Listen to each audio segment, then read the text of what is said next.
Subscribe Muhammad Amjad Nadwi, Indian Islamic scholar. أعوذ بالله من الشيطان الرجيم بسم الله الرحمن الرحيم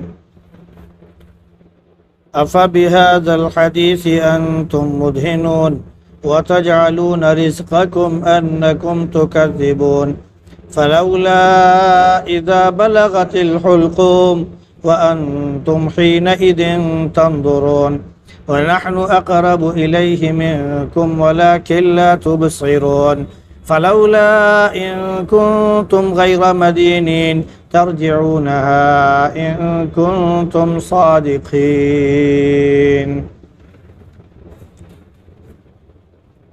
أفبهذا الحديث أنتم مدهنون پھر کیا آپ اس بات میں تم سستی کرتے ہو اور اپنا حصہ تم یہ لیتے ہو کہ اس کو جھٹلاتے ہو؟ تو پھر کیوں نہیں جس وقت جان نکلنے لگتی ہے اور جان حلق کو پہنچ جاتی ہے اور تم اس وقت تک رہے ہوتے ہو اور ہم اس کے تم سے زیادہ قریب ہوتے ہیں اور تم دیکھ نہیں رہے ہوتے، تو پھر کیوں نہیں اگر تم کسی حکم میں نہیں ہو تو اس روح کو لوٹا لیتے اگر تم سچے ہو؟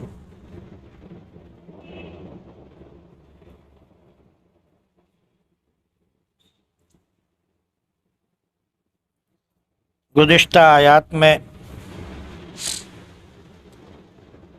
اس بات کا ذکر تھا کہ اللہ رب العزت نے ستاروں کی گزرگاہوں، ان کے ڈوبنے کے اور ڈوبنے کی جگہوں کی گویا قسم کھائی ہے، اور یہ قسم بہت بڑی قسم ہے، اور یہ قسم کھا کر اللہ رب العزت نے فرمایا اس قرآن کے بارے میں کہ یہ بہت ہی مقدس اور باعزت والی کتاب ہے، اور یہ کتاب جو قرآن کریم کی شکل میں ہمارے سامنے موجود ہے یہ لوح محفوظ میں محفوظ تھی، اور لوح محفوظ میں جو یہ کتاب تھی اسے اس وقت وہی لوگ صرف چھوتے تھے جو بہت ہی پاک اور صاف رہنے والے لوگ تھے، یعنی فرشتے۔ اللہ رب العزت نے وہاں سے اسے نازل فرمایا، لہذا اس کی صداقت میں، اس کی حقانیت میں، اس کی سچائی میں کوئی شک نہیں ہونا چاہیے۔ اس کے بعد چونکہ ستارے یا ستاروں کا ذکر چل رہا تھا تو اللہ رب العزت نے اس کے بعد فرمایا کہ افبہذا الحدیث انتم مدہنون، تو کیا اب بھی تم اس بات میں سستی کرتے ہو، اس بات کا انکار کرتے ہو اور اس کی مخالفت کرتے ہو؟ گویا کہ کتاب کے نزول کے بعد اور ستاروں کے ڈوبنے کی قسم کے بعد اللہ نے اس کتاب کی اہمیت کو بتاتے ہوئے ایک سوال کیا کہ کیا یہ سچی اور مقدس کتاب جو تمہارے پاس لوح محفوظ سے اتاری گئی اور تمہاری ہدایت کے لیے بھیجی گئی، تو کیا اب بھی تم اس کی مخالفت کرو گے اور اس پر عمل کرنے سے تم دور بھاگو گے، سستی اور کوتاہی کرو گے؟ اور دوسری بات یہ بھی کہ کیا اس کتاب سے تمہارا حصہ صرف اتنا ہی متعین ہے کہ تم اس کی آیتوں کو، اس کی تعلیمات کو جھٹلاؤ، اللہ کو جھٹلاؤ، نبی کو جھٹلاؤ اور خود اس کتاب کو تم جھٹلاؤ؟ کیا اس کتاب سے تمہیں صرف اتنا ہی حصہ ملا ہے؟ یعنی اس کی مخالفت ہی اس کتاب کو دیکھ کر تم کو ملی؟ ہونا تو یہ چاہیے تھا کہ تم عمل کرتے، کیونکہ یہاں پر جو مدہنون کا ذکر کیا گیا یہ سستی، کاہلی، انکار، جھوٹ، ان تمام چیزوں کو شامل ہے۔ تو اگر یہی بات ہے کی کتاب میں یہ لکھا ہوا ہے کہ آخرت آئے گی، سب کو حساب و کتاب اللہ کے سامنے جا کر دینا پڑے گا، اور اللہ کے حضور میں اپنے اعمال کے ساتھ کھڑا ہونا پڑے گا، موت کے بعد دوبارہ زندگی ملے گی۔ یہ ساری باتیں اس کتاب کے اندر موجود ہیں، اور تم جھٹلا رہے ہو کہ قیامت نہیں آئے گی۔ تو ذرا یہ بتاؤ کہ اگر تمہارا کوئی عزیز، رشتہ دار، دوست یا کوئی اور قریبی، اس کی روح پرواز ہو رہی ہوگی، نکل رہی ہو اس کی روح، اور حلق تک اس کی روح پہنچ چکی ہو، اور تم وہاں پر بیٹھے بے بسی کے عالم میں دیکھ رہے ہوتے ہو، اور اس وقت جب اس کی روح نکلتی ہے تو اللہ رب العزت، یا یوں کہہ لیجئے کہ اللہ کے جو فرشتے ہیں وہ تم سے زیادہ اس کے قریب ہوتے ہیں۔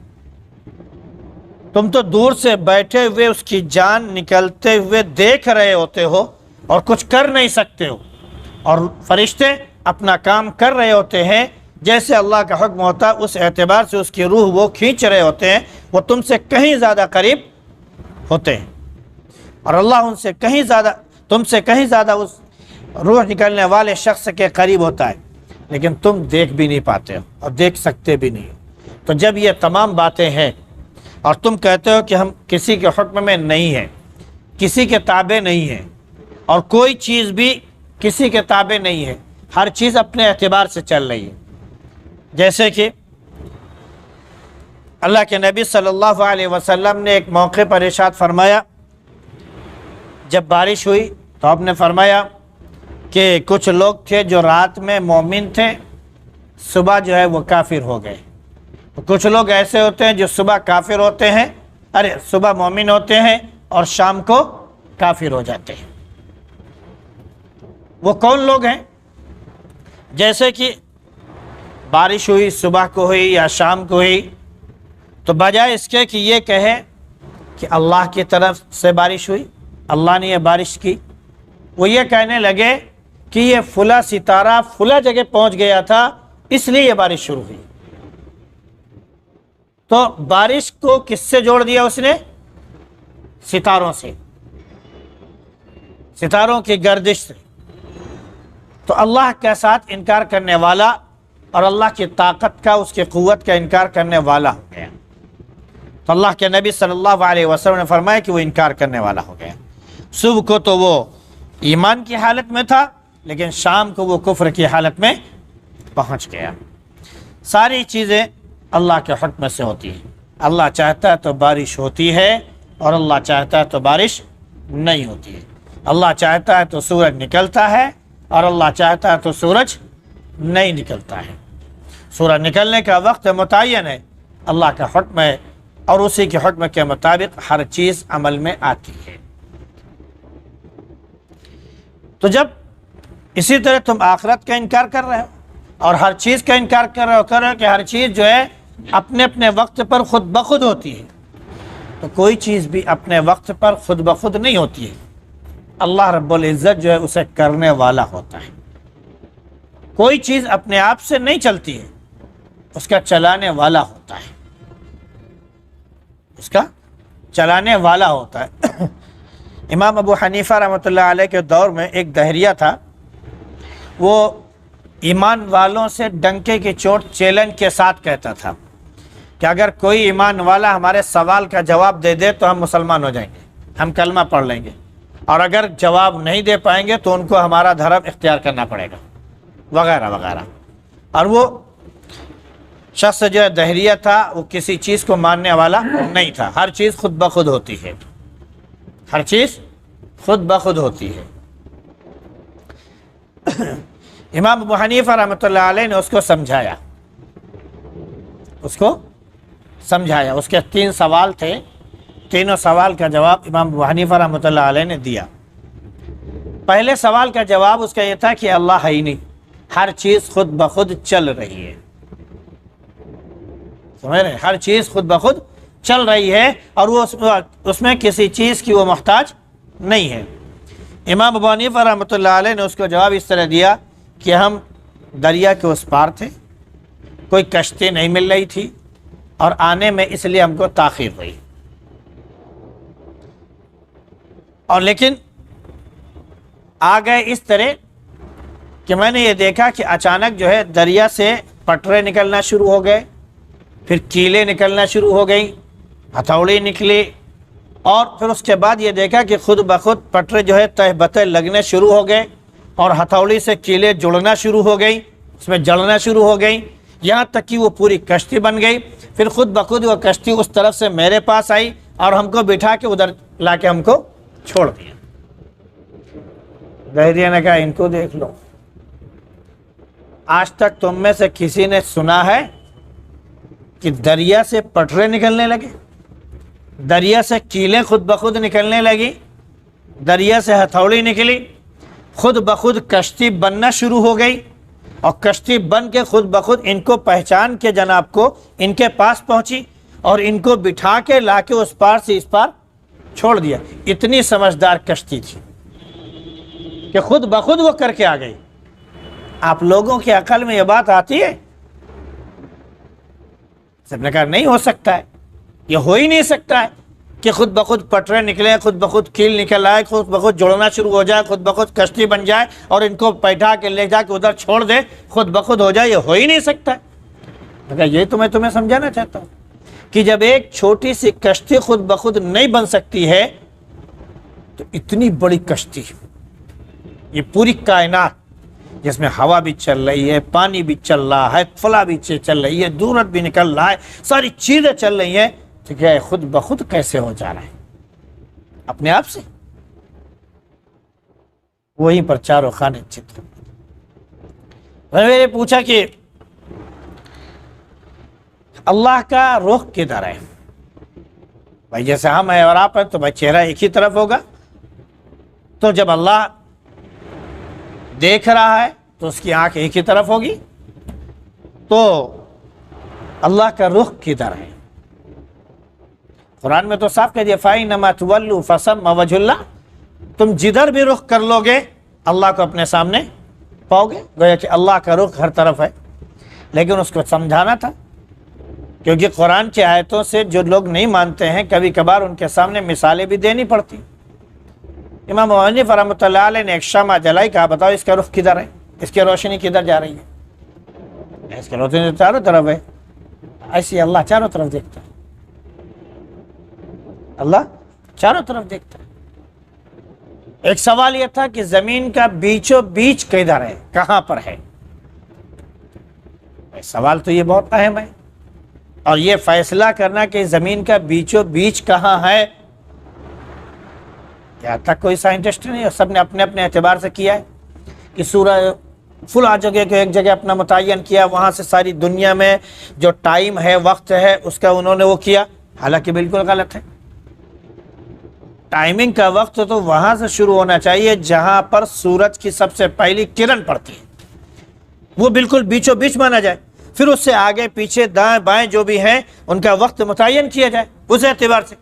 اور پتہ نہیں کہاں پر گرین لینڈ میں کہاں پر جا کر جو ہے وہ جو بالکل کہہ لیجیے زمین کا کنارہ ہے کہہ لیجیے، وہاں پر جہاں پر سورج بھی دیر میں پہنچتا ہے، وہاں سے انہوں نے سورج کے زمین کے بیچو بیچ ہونے کا حصہ متعین کیا، جو کسی بھی اعتبار سے صحیح نہیں ہے. اگر دیکھا جائے تو زمین کا بلبلہ جس جگہ سے اٹھا تھا، زمین جس جگہ سے نمودار ہونا شروع ہوئی پانی کے اندر سے، وہ کعبہ ہے. تو اگر دیکھا جائے تو کعبہ جو ہے وہ زمین کے بالکل بیچو بیچ حصے میں پوری کائنات کے. لیکن ماننے والے چونکہ سائنٹسٹ ان کو انکار کرنا ہے اس لیے وہ کعبے کو نہیں مانیں گے، مانیں گے کسی اور چیز کو. تو ایسے وہ دہریہ تھا، وہ دہریہ تھا، اس کو سمجھانا تھا. انہوں نے وہیں پر ایک کھوٹا گاڑ دیا، کہا یہ بیچو بیچ ہے. اب تجھے یقین نہیں تو چاروں طرف سے ناپ لے. اب اگر تجھے یقین نہیں ہے تو تو چاروں طرف سے پھیتا لے کر میٹر لے کر ناپ لے، دیکھ زمین کا بیچو بیچ یہ نکلے گا. کون زمین کو ناپنے جائے گا؟ بہرحال لوگ ہار گیا اور اس کو اسلام قبول کرنا پڑا. تو ایسی ہی جو دہریہ ہے، یہ مثال ہم نے اس لیے دی کہ ایسی جو دہریہ ہے جو کہتے ہیں کہ آخرت قائم ہونے والی نہیں ہے، ہر چیز اپنے آپ سے ہوتی ہے، جیسے کہ نبی کریم صلی اللہ علیہ وسلم نے بارش کے سلسلے میں بیان کیا کہ بہت سے لوگ کہتے ہیں یوں ہو جاتا ہے تو ایسے ہوا، ایسے ہو جاتا ہے تو ایسے ہوتا ہے، وغیرہ وغیرہ، سب کچھ نہیں، صرف اللہ کی ذات سے ہوتا ہے، سب کرنے والی ذات اللہ کی ہے۔ تو اللہ نے فرمایا کہ اگر تم کو یقین ہے کہ قیامت نہیں آئے گی تو تم اپنے اس مرنے والے شخص کی روح کو واپس کیوں نہیں لے آتے؟ لے آؤ، مرنے مت دو، اس کو آخرت کی طرف سفر مت کرنے دو، پھر واپس لے آؤ اس طرف۔ لیکن ہے کسی کے اندر اتنی طاقت کہ مرنے والے شخص کی روح کو واپس لا سکے؟ ہمارے اندر تو اتنی طاقت نہیں ہے۔ ایک ذرا سا تھوڑا سا آگے اس پر ہم گفتگو کرنا چاہتے ہیں کہ ہمارے اندر اتنی طاقت تو نہیں ہے کہ ہم اس کی روح کو واپس لا سکیں۔ عقیدہ ضرور بنا لیا کہ یہ مر جائے گا اور مرنے کے بعد پھر دوبارہ آئے گا، پھر مر جائے گا، پھر دوبارہ آئے گا، پھر مرے گا، پھر دوبارہ آئے گا، کبھی انسان کی شکل میں آئے گا، کبھی چیونٹی کی شکل میں آئے گا، کبھی بھیڑیے کی شکل میں آئے گا، کبھی کتے کی شکل میں آئے گا، کبھی کسی اور کی شکل میں آئے گا۔ اس کا جیسا کرم ہوگا، جیسے اس کا عمل ہوگا، اسی اعتبار سے وہ رنگ روپ دوسرا اختیار کرے گا اور بن کر آ جائے گا۔ یہ کیا چیز ہے؟ آج تک کسی چیونٹی کو کوئی دوسرا رخ اختیار کرتے ہوئے کسی نے دیکھا؟ شیر کو کسی اور ذات میں چینج ہوتے ہوئے کسی نے دیکھا؟ یا کسی بھی نسل کو کسی اور ذات میں بدلتے ہوئے کسی نے دیکھا؟ ایک جنس بالکل الگ ہے، اس جنس کو دوسرے جنس میں تبدیل ہوتے ہوئے کسی نے دیکھا؟ نہیں۔ ہر جنس اپنی جگہ مسلم ایک حقیقت ہے۔ اللہ نے کائنات میں اس مخلوق کو پیدا کیا، بنایا، اور جب اس نے بنایا ہے تو اس کا مطلب ہے کہ وہ جنس بالکل الگ ہے، اور جو جنس بالکل الگ ہے اس جنس کو تم دوسرے جنس سے مشابہ قرار دینے لگو، یہ کہاں کی سچائی؟ ایک طرف تو کہنے لگتے ہیں کہ پہلے انسان جو ہے ایک کیڑے کی شکل میں پانی میں تھا، پھر اس سے جو ہے وہ کیا بولتے ہیں کہ میڈک کی شکل میں بنا، پھر اس کے بعد جو ہے چھپکلی شکل میں بنا، پھر اس کے بعد جو ہے دھیرے دھیرے وہ بندر کی شکل میں بنا، پھر اس کے بعد جو ہے وہ انسان کی شکل میں بنا، وغیرہ وغیرہ، تب جا کر یہ انسان اتنے بہت سے رنگ روپ بدلتے ہوئے آ کر انسان بنا۔ تو سوال یہ ہے کہ جب اتنی ترقی کرتے کرتے یہ انسان ہونے تک پہنچ گیا، تو جب اتنی عقل اس کے پاس آ گئی، تو اب مزید عقل جب حاصل ہو گئی اس کو، تو آگے دوسرا رنگ روپ کیوں نہیں اختیار کر پایا؟ کیوں نہیں اختیار کر پایا؟ یہیں پر آ کے کیوں رک گیا؟ پھر معلوم یہ ہوا کہ یہ کسی بالکل جھوٹ اور ملمہ سازی ہے، اس کا حقیقت سے دور دور تک کوئی واسطہ نہیں ہے۔ بندر اپنی جگہ نسلیں اس کی موجود ہیں، اور بندروں میں بھی نہ جانے کتنی قسمیں موجود ہیں، تو سارے بندروں کی قسمیں اپنی جگہ موجود، مگر مچھ کی، چھپکلی کی اپنی قسمیں اپنی جگہ موجود، میڈک کی قسمیں اپنی جگہ موجود، بکریوں کی اپنی ذاتیں اپنی جگہ موجود، ہر نسل اپنی جگہ موجود، کوئی کسی کی شکل اور صورت اختیار نہیں کرتا۔ جب اگر اختیاری کرتا، جب دنیا میں نہیں ہو پا رہا ہے، تو آپ ذرا غور کیجئے، مرنے کے بعد اب وہ دوسرا روپ کیسے اختیار کر لے گا؟ کہ وہ اس کے اعمال اچھے نہیں تھے، اس لیے جو ہے وہ کتا بن گیا۔ تو آج تک کسی نے دیکھا کہ فلاں آدمی جو ہے فلاں جنم میں کتا تھا اور آج وہ آدمی بن گیا، اور آج کی جنم میں آدمی جو ہے انسان تھا اور اس کے بعد اگلے جنم میں مرنے کے بعد وہ کتا بن گیا؟ آج تک کسی نے اپنے باپ دادا کو واپس آ کر کسی بھی شکل میں دیکھا؟ اللہ نے کہا جب وہ مر رہا ہے، ہم اس کے بالکل قریب ہیں، تم سے بھی زیادہ، تم بے بس ہو، صرف تک رہے ہو، دیکھ رہے ہو، اس وقت تم اس کی روح واپس نہیں لا سکتے ہو، تو کیا دوبارہ تم واپس لا سکتے ہو؟ تم نہیں لا سکتے ہو، ہم لا سکتے ہیں۔ اس لیے اللہ نے فرمایا کہ قیامت واقع ہوگی، اس کو ہم اس سفر کی طرف لے کے جا رہے ہیں، اور وہاں پر لے جا کے اس کو پھر دوبارہ ہم زندہ کریں گے، اور پھر اس سے ہم پوچھ تاچھ کریں گے۔ اس لیے ایمان اللہ کی ذات پر ہے، اس کے علاوہ کسی اور کی ذات پر ایمان جائز نہیں ہے۔